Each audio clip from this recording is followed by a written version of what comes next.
Thanks for joining us at Ride On Replicas, where we're proud to bring you the best scale model kit reviews on the planet. This review covers the 2017 re-release of the 1992 Mazda Miata MX-5. It's a 1/25th scale Revell model kit number 85-4432. Revell rates this as a skill level 4 for the intermediate builder, as it requires glue and paint. Now the kit has a 2017 copyright on the interior tub, which may have been revised, but the kit's been around since 1993.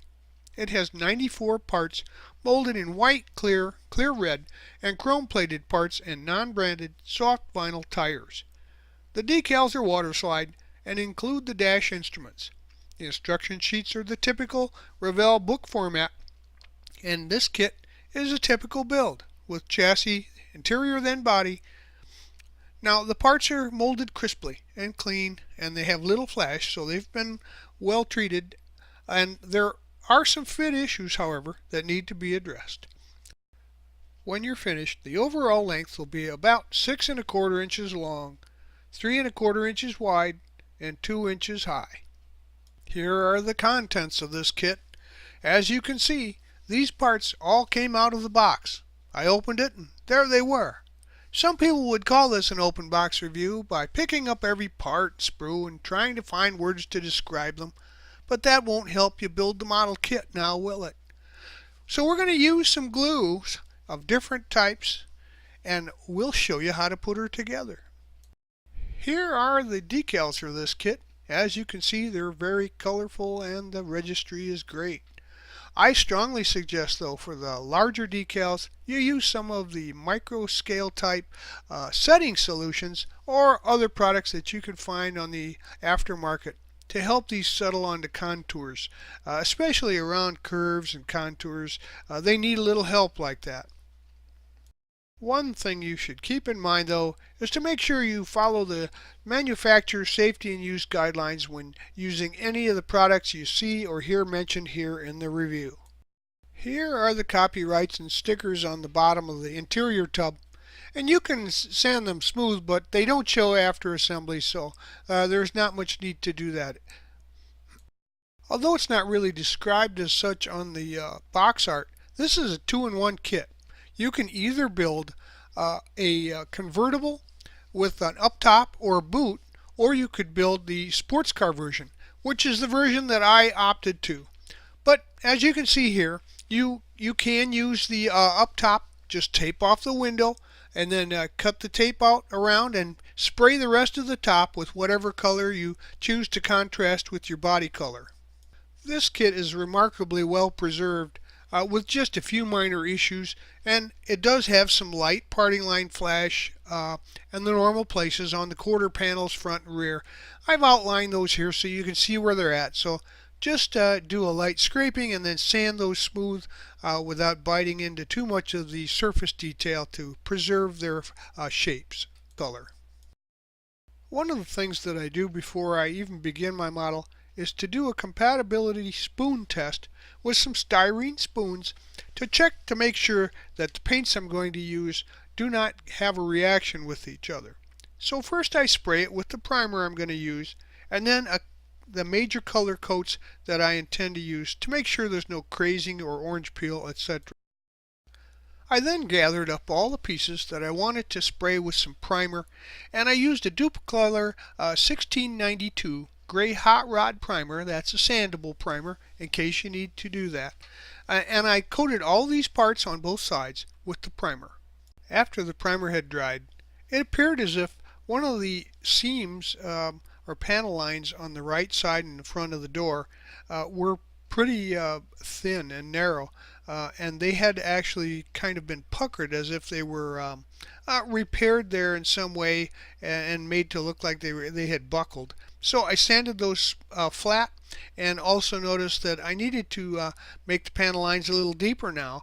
So from this point I decided to scribe the panel lines, which is really just scratching them a little deeper using either a scribing tool or the back side of a hobby knife. I gathered up the fronts and backs of the seats and assembled those pieces and then set those aside to dry for now. Now we begin to compare some of the pieces for the stock versus racing version of this kit. And here you see the rear fascia, and notice that the lower one is the rally car version. It's a little more aerodynamic and has more of an oval shape to the exhaust up at the top end of the opening there. Here you can see that the stock version again on top has a couple of ovals there, openings for turn signal light indicators, and so that's for the stock version. The lower version a little more aerodynamic and used for the rally racing car. Here's where the rally part really stands out. The rear deck area there actually drops down into the passenger compartment on the lower one piece that's used for the rally car. And of course the stock boot cover is up on top here to be seen. Now you want to split your parts up after they've been primed and dried into the various paint scheme that you'll need for each group of parts. So I gathered up all the parts. As an example, here is the A group, which is the aluminum ones. So you put those all together and spray them or paint them by hand all at the same time. Then we'll be moving along to the next group, and so on, according to the callouts that are in the kit. Or if you have references from photos on the internet, etc., or have one of these vehicles, then you'll know what color you want to paint the various pieces. So here is the last group, which is their call out number F, which is satin black. And you'll have to use a little bit of discretion here, because while this is the main base color, you'll often add detail work to these by hand or by brush, a spray brush if necessary, to finish up and make it look more realistic. There's a shipping brace that's attached to the interior of the body there, and it's time to remove that. You can see it here with the oblique lines on it. Just to pull that off or snip it off with your sprue cutters and sand those attachment points smooth. It's really time already to start doing a little of test fitting and mock build-ups. You'll find that you should do this through the entire build. Any two pieces that you're going to put together, try them with a dry fit first to make sure that they fit together, and then adjust them with scraping or sanding, etc. As needed to make sure that the parts fit properly. In my opinion, the best way to get a good overall finish for your vehicle is to spray it all at one time so that there's no shade differences. So I determined through some test fitting here that if I was going to put the front and rear valences into place, the stone pans that is, that I needed to trim a little bit from the front stone pan in order to make sure that the chassis would fit in later. So I removed a little bit here off of the lip just where the chassis fits in to make sure that it would drop into place. Another fit issue that I discovered with this kit through some test fitting was that the windshield was so tight that it would really cause an interference problem when you try to put the tub into the body. So I sanded off the end there of the forward section of the tub about a 1/16 of an inch to allow the dashboard to drop down a little further. And then I also sanded off the top ridge of that dashboard there, as you can see, so that it was thinner and would allow the windshield to be trapped in there without causing an interference fit. You can see the sticky tape that I used here to mock fit the pieces that go onto the body, both the front and rear valences there, and the shell that goes down into the interior there for the racing version. Once I had those properly positioned, I used some real thin super glue to glue those into place permanently so that I could spray the entire thing at one time. Another thing that I found important to do here was to file off or sand off the forward and side edges of the hood about 40 thousandths each side and edge to ensure that the hood would close when it had paint on it, because it was a tight fit without paint. And I think that's where some of the design issues get involved here. When you put these models together that as raw plastic parts, they fit well. It's typically after you've put some glue and paint into place that you run into some issues with fit. So to preemptively take care of some of those issues is your best bet. I also decided to add about a 30 thousandths piece of plastic stock to the location points where the side mirrors go into place, and then I drilled a corresponding hole in the location so that I would get a good positive fit and be able to glue those properly into position before I painted the model. Once you've got those glued into position with some super glue or even tube glue, go ahead and snip off the extra stem on the inside there so that it's flush with the side walls of the body. So the white arrows here indicate where all of the valences and the tonneau cover has been attached along with the side view mirrors permanently by using some of that thin super glue to just seep into the seams and glue those pieces into position. I attached the armrests to the side door panels now because those are all going to be painted interior brown, and so they need to be attached before you go ahead and spray those pieces. As you've noticed, we are significantly out of order from the sequence in the build instructions sheets. So we're going to take these pieces and assemble the motor now. And of course, we've spray painted the respective base colors on most of the parts here, and so these will be added. One thing that I did have to do was use some dull coat on the chrome pieces there because portions of them are basically just aluminum or magnesium. So put some dull coat on the parts that don't need to be so shiny to get a more realistic effect. Although the engine here is not too many pieces for assembly, it's very well detailed, and the one thing that you will notice is that I've had to add some what we call black wash to it to give the engine a little definition so that you can see the contours of the various features on it. Most of it, of course, is aluminum, and then there is the pulley system with satin black pulleys and flat black belts, but it goes together very easily, just as seen here, and if you add a little black wash to it, it really helps bring it out so that you can see the highlights of the construction. You can see the basic parts here. The chassis has been painted a satin black along with the major infrastructure there, along with the A-arms, etc.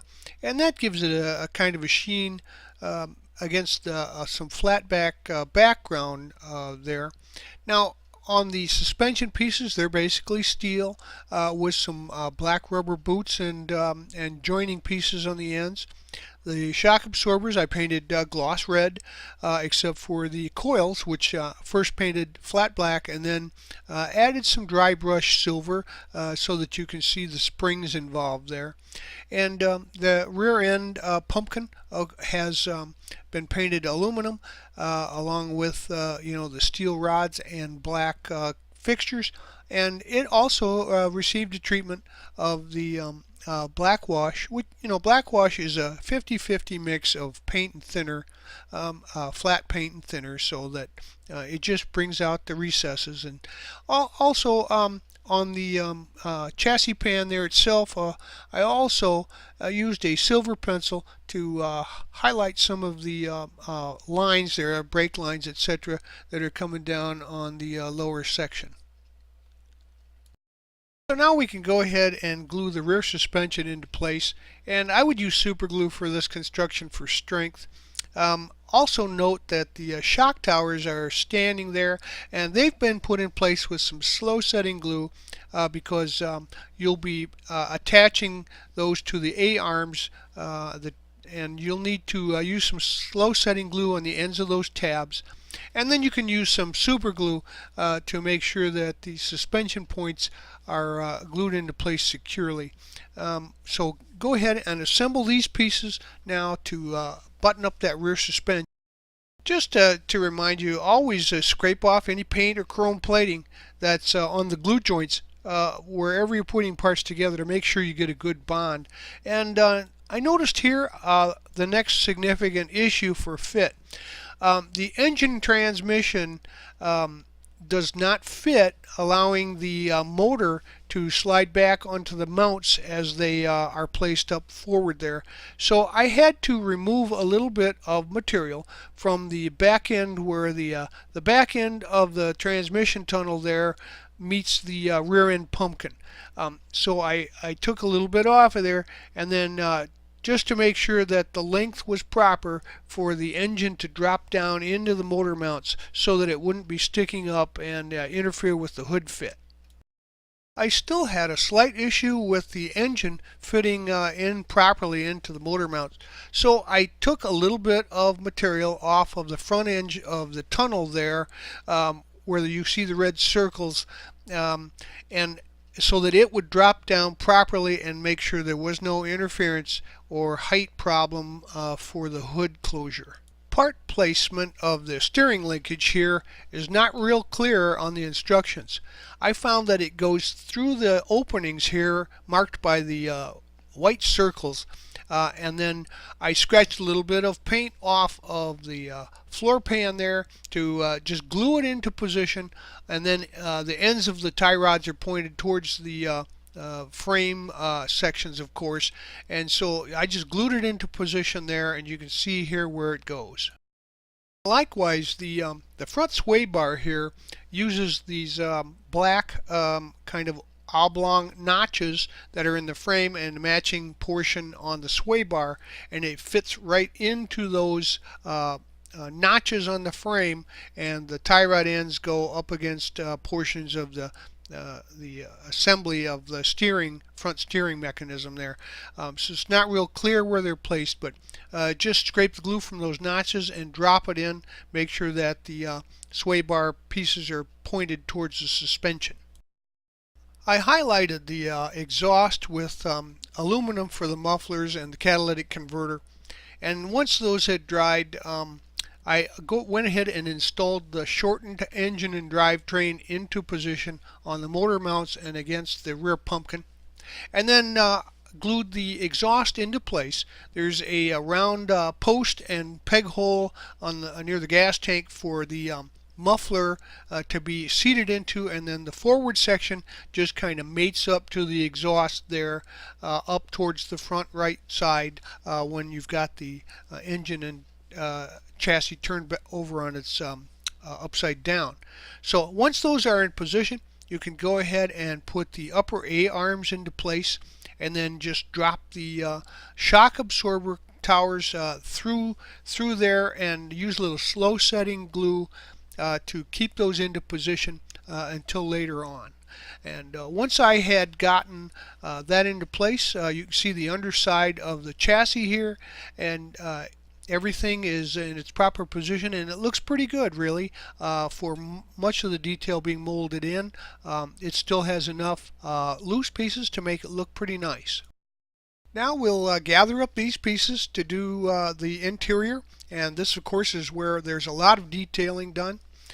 You can see the flat black sections on the console down the middle, and on the dashboard, the upper section of the dash and the center console, as well as the instrument pod, steering column, and the signal indicators, they're all a matte black.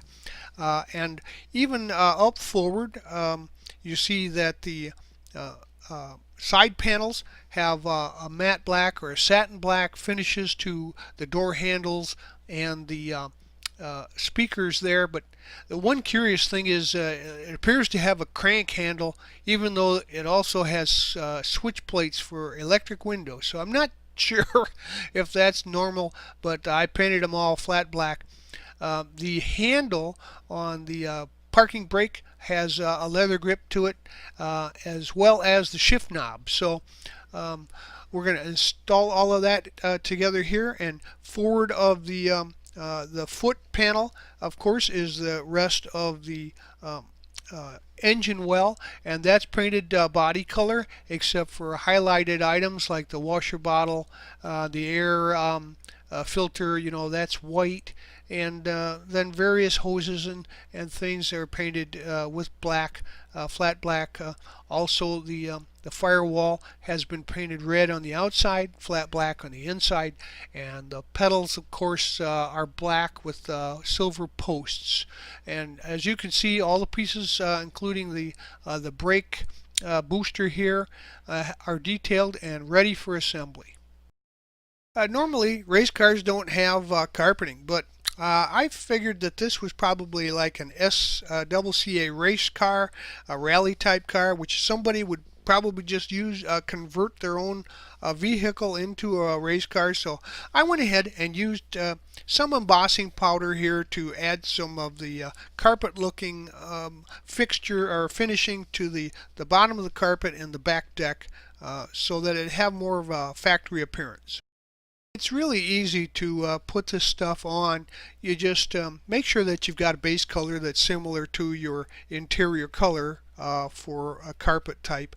And then you paste it with some white glue, a nice thin layer.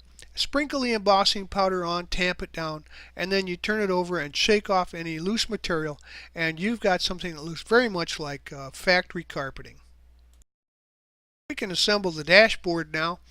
With the pieces all detailed properly, we can now cut out the instrument panel gauges there and just cut those out. Don't remove them like normal water slide decals, and use some white glue to glue those into the instrument pod there, so that you don't dilute that color any and keeps the white backing behind it for a nice look.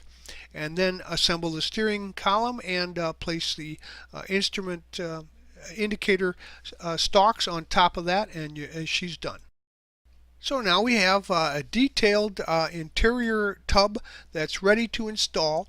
I painted the bottom of that tunnel flat black in case you could see through, past the drive shaft onto that, but it's pretty well concealed. But nonetheless, you want to do that just to make sure you can't see it from an angle. And then set this all aside to dry for later installation. Well, I had used a Krylon color spray, satin boots brown, number 53562. Spray, and that turned out to be a really nice tan color for the interior. So now it's time to paint your body, the body color, and of course all the pieces are together. Make sure the hood is on and spray it your color choice.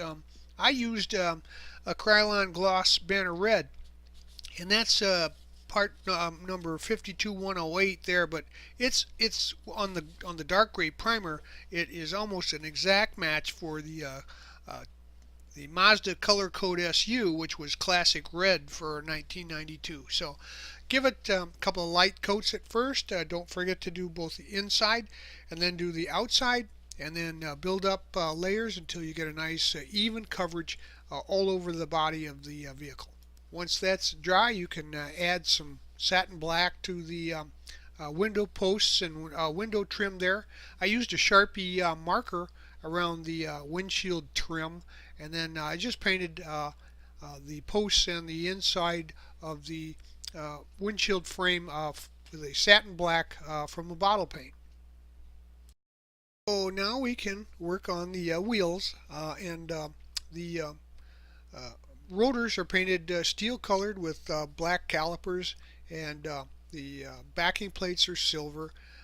The nice looking hubcaps were way too shiny for my taste, and from what I've seen, they're more of a satin, so I gave them a spray with some flat tester spray, and they came out really nicely. The tires, you can just roll that tread on a sheet of fine sandpaper like a 220 grit on a flat surface to get the tread area looking like it's got a little wear on it, as all tires do after they've got about a mile on them. These don't appear to be directional tires, so just assemble them in any direction, and go ahead and put the hubcaps on, and then the backing plates on the back side. I used a little super glue after scraping off the contact surfaces, and just let it capillary into the joint there. Now it's time to apply the decals, and these are the reason for the number 4 advanced intermediate rating on this kit. You've got quite a few contours for these decals to go over. They're well made. They come off easily. Use plenty of warm water, and use warm water on the body of the car to help them move into position. But then you almost have to use some of the decal setting solutions available on the aftermarket to get these to settle in around the curves, etc. But go ahead and apply all your decals. I use just about half of them. The other half is basically for the stock version, and of course the roundels there, they go on the top corners and the sides, and she really looks pretty nice once you get them into place. So this is what I was talking about earlier. These decals are going to take some coaxing in order to lay flat because of the circles and curves that they're going to go in and around. So use some decal setting solution. I think it probably took about 6 applications for things like the wrinkles in this black circle here to come out, and then going around the bottom pans is quite a challenge as well. But with some patience and continued wetting with the decal solutions, they finally smoothed out and curved in and looked really great. The only other option that you have, of course, is to paint these stripes on, and that's certainly an option if you have the tape and the patience. After you're satisfied with the decals and you've got them all smoothed out and in place, then you can go ahead and give the body a clear coat to seal the decals into position and keep them from being lifted when the vehicle is handled. Now we can go ahead and grab these pieces, the wheel assemblies and the glass, and notice of course that there are decals on both the windshields, the side windows, the tail lights, and there's a decal for each of the mag wheels there. There's a Mazda emblem there that goes in the center of the hubs. I also added some detailing here with some foil applications. That's like a chrome tape with a self-adhesive to it. You just stick it into place and then trim off the excess with a sharp hobby knife. In this case, there's 2 traps that go on top there, apparently to keep the top down or in place, and also the door handles. They have a chrome section to them, so I put those into place and trimmed them out so that they would appear more like the original. One other place that benefits from the foil application is to back the tail lights so that after you put the red tail lights into place, they've got a reflective backing behind them, and seen in the light there, it actually enhances their appearance. I wanted to personalize my Roadster, so I printed out my logo using an inkjet printer, a color printer, and just some plain paper. After sizing it up for the plates area, and then I put a piece of clear tape on both front and the back, and we'll glue that into place in a few minutes. We can gather these pieces now to add the window glass and tail lights, etc. To the body, and the license plate there can be attached to the tag and then installed into the back end, and then go ahead and glue the tail lights into place over your chrome backing. The windshield needs a rear view mirror, and that's shown there on the far right, and what I use is a little piece of double-sided sticky tape instead of glue to attach the mirror up into position.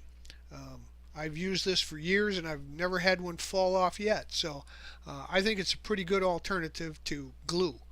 Now you'll also note that the mirrors go into the side view mirrors there, and I just used some white glue to apply those, and also white glue to first install the windshield, and then the side windows, and then the windshield wipers. But you'll notice too that one of these wipers is broken, the left wiper there, which turns out to be the one on the driver's side. That's part number 44, and so you'll have to use a lot of caution when you remove this part from the sprue and it's very delicate, so be careful. I ended up splicing it at a 45 like wood trim, and then gluing it back together in place on the windshield so that it looked like it had never been broken. Uh, but that's not the only problem you'll find with the left wiper blade. So here's the blade as it's repaired, but you'll also notice to the right of the black arrow there that the top portion of that thing has been sanded down. It's white and needs to be repainted, but you'll end up sanding that almost in half in order to get the hood closed. That dimension there is just too much for a good closure on the hood, so you actually have to trim that off quite a bit in order to get the hood closed down on top of it and against the body. So here's what she looks like now with the wipers all repaired and fitted for the hood and in place on the body, along with all the window glass and decals and trim. She's really starting to shape up nicely. So here's a view of the back end, and you'll notice there's a hole there on top of the right rear fender, and that hole is for the radio mast, and that goes in at this time in the instructions, but I left that off until very nearly the end because I didn't want it to get broken off. It's time to mate the body to the interior tub, and you'll need to inspect for the gluing points. There are some in the front on top of the fender walls, and in the rear there's a rib back there, and I would suggest that you scrape those clean, put them into place, and then use some thin super glue to glue those into position and make sure that you have a good flush fit. And it's here that you'll find out why you had to take some of the interior tub off where the dashboard goes into place, etc. Because that's where the stack up will happen, and this is where you'll see it ruin your job if you don't work ahead of time. Get the rest of these parts ready, the air box there, the radiator, and assemble the radiator with the fans, and get the wheels ready to install onto the chassis. I gave the air filter box there a little detailing with some silver pencil on the ribs, and then inside the engine bay there on the driver's side, you'll see that there's a platform there that's had some paint scraped off. I just glued that into position there, and then I started to work on the radiator, which goes just behind the rib there in the front of the engine bay. We'll show you how that's done. The radiator goes in at an angle with the bottom portion slanted forward towards the front of the car, and the back side of this radiator shell, you scrape that off, and where you can see the white arrow pointing here, you scrape that clean of paint, and that is glued right there on that ridge, and with a little slant towards the front. And you can see in a circle there the air filter box positioned into the engine bay too. It's time to wiggle the chassis undercarriage there into and onto the interior tub and into the body. And start in the back, just push that in a little ways and then drop it in towards the front at an angle, and she should snap right into place. If you've made enough clearance for the windshields, etc., she will be nice and flush and look very, very good there. You won't even need glue actually, but I suggest you glue it into place just so that it stays into position. Now in the circle, you'll notice that the exhaust, which is pegged in the back there, the muffler actually has that post that goes into the receiver, and it's too far over to exit the hole in the back of the valence pan.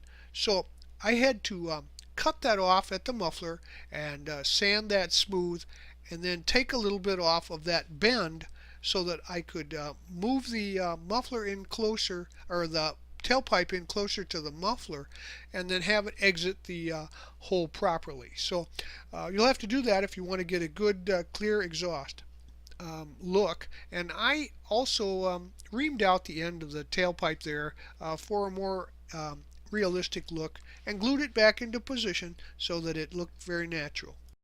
Just a few pieces left to install here, most of them in the engine bay. And the air intake hose there, which is on the right side of this photo, goes into position and it attaches there pretty cleanly. The radiator hose goes into a notch on the top of the radiator and right to a receiver hole in the middle of the engine block there. And also the brake booster needs to be assembled, and if you're looking for part number 95, it's a clear piece. Looks like a little piece of a little glass bowl, but it gets painted steel, so for whatever reason, that's where it's at. And don't forget the radio mast in the back.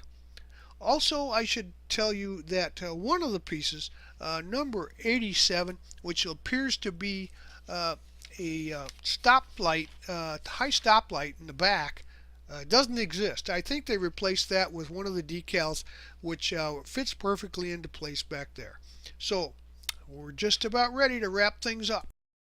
All of the pieces that you'll have left over from this build will belong to either a choice of license plates or the stock version for the up top, boot, the front and rear valances, and the decals, which are color option choices. Well, there you have it. These were fun little cars when they were new, and this is a fun kit as long as you do due diligence to prepare for the stack-ups that you'll find from the windshield area and some of the pieces as noted in the review here. But if you pay attention to those and test fit everything, you should have a beautiful looking model to put on your shelf when you're done, and it still looks great once it's finished. And it's really not very hard to assemble other than some of those issues and the decals. So if you're not using the decals, well then this is going to be a smooth sailing kit for you. You could put it together in just a few hours, maybe a weekend project, but if you do enough detailing to it, it could actually be a show car too. So if I were you, I'd buy one and put it on my shelf. Well, we hope you like this premium step-by-step model kit review, and so that you don't miss any more, please subscribe to our YouTube channel, and you can find us on Facebook and at our website rideonreplicas.com. Thanks!